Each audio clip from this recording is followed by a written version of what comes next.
Well, I just came home from an invigorating walk in the Philippine sun, and it reminds me of the time that is coming, a time that I love very dearly, a time that whenever you make a move, you perspire a lake, and that's always enjoyable.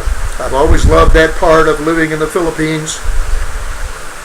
But you know, before I left to do my bill payment business, I was thinking about the children of Israel. In particular, the time that they went into, or were sent in by Moses, to the land of Canaan, to spy out the land.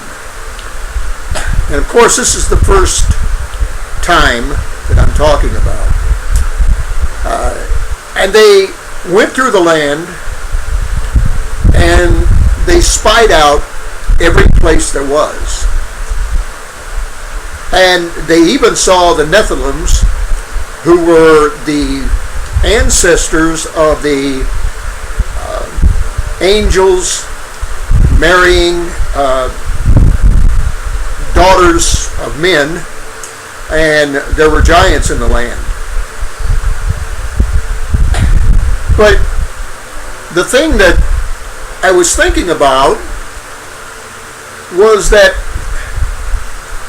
there was nothing mentioned about the trepidation or the worry of the 10 spies that they could not do what they had set out to do. And if you remember the story, they even brought back giant clusters of grapes from the Valley of Eshcol, a place that had been blessed by God probably even before the flood. And there were wonderful and delicious fruits there. And these bunches of grapes were so huge that the men had to carry them on poles between them. But when they got back to the group, the 10 men showed their other side, so to speak. Joshua and Caleb, of course, said, "We can do it. We can take these people. The Lord is well able to deliver us."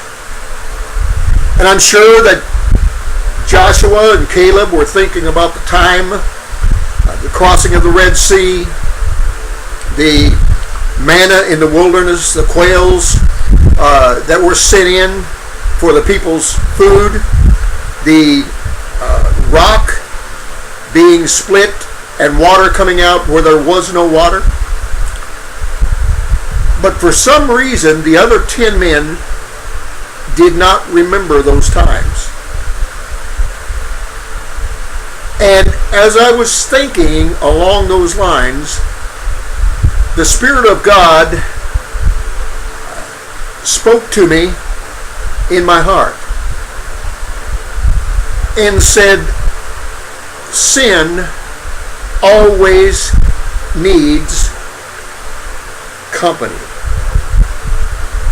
And I thought about that for a while, and I thought, yeah, there were 10 guys that were against, or ended up being against, going into the land. They said the giants had iron chariots, and they made them look like grasshoppers in their presence. And they said, it's too much for us. But they waited until they got into a group that they knew would be friendly with them. You are always aware of having a fellow person who serves the world around you, if you are in the world. You know this by their demeanor, you know this by their language, You know this by the way they carry themselves. They always show up. And just as much as there's a kindred in the Christian community, or supposed to be, there is a kindred in the world. The world believes in itself. The world believes in what it's doing. It enjoys what it's doing. And if there was a chance that these people of Israel would lose the status quo, such as it was, and I'm sure they could see the fine land before them. They could look and see in the distance the fruitful plains, the rivers maybe, but because they were fairly satisfied with what they were at that time, and they did not want to lose their status quo, they sided, or most of them did, with the other 10. And Caleb and Joshua were the only ones that spoke out for the power of God. God help us that there is always a Caleb and a Joshua out there. God help us that somebody will always be able to say, here I stand, and I will continue to stand, because my God is able to make me stand. And they stand. Now you all know the story that God rejected the crossing at that time. And the people even repented the next day and went out to do battle. And God told them, don't go. I'm not with you. And they were beaten pretty badly. And God said to Moses, he said, because they did not hearken unto my voice, because after all of my powers, all of my deliverance, all of my majesty that I've shown, they would not go over and take the land that I promised them. They're going to wander in the wilderness until all of the men of fighting age, or of soldiering age, will pass away, die in the wilderness, and not possess the land. But God said, your little ones, who in that day did not know the difference between good and evil, shall pass over, and they will possess the land. When the 10 came to the people, they arrived back at the encampment. They felt the strength of rebellion there. They felt the strength of fear, of unsurety, of maybe even confusion. All of these spirits are of the devil. All of these spirits are in the realm of Lucifer. And they felt that they were in good company, so they could speak out. And they did. Sin always needs support. It always needs a cheering section. When God tells his people, occupy until I come. Be out there doing good. Be out there spreading my word. And I will reward you for your work. So he's talking to the individual about individual work. He's talking to the individual about representing God wherever he's at. And he says to us in this time and age, be ready always to give a reason for what you believe. Stand up for me. And he asks us to do that whether we be alone or whether we be with somebody else. So on one hand, you have the fellowship, as it were, of sin.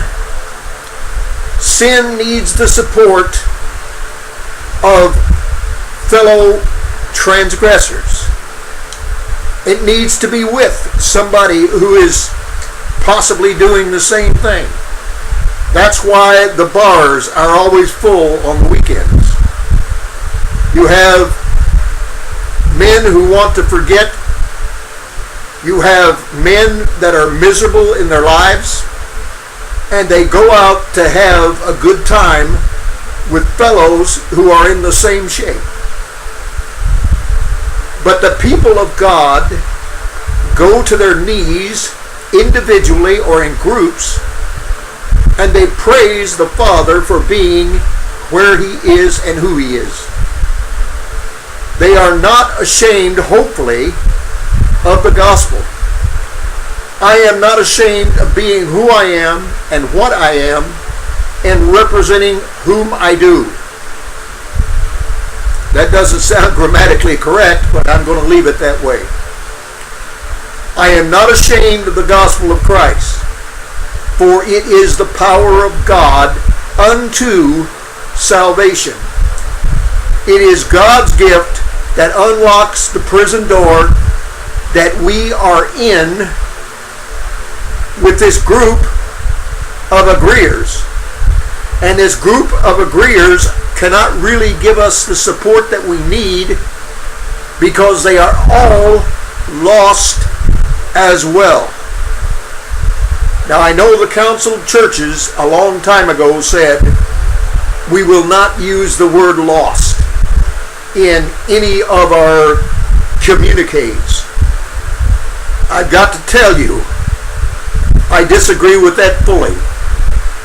The person who is out there groping in the darkness, the person who is out there searching on the weekends for some kind of perverted fun is lost. And I don't care who says what about it. We as God's people should stand, whether in a group, whether in pairs or alone. We should stand and let people know who we are and what we believe and what we firmly stand on. God bless you. Stay in the scriptures. Know them inside out, and nothing will move you. Maranatha.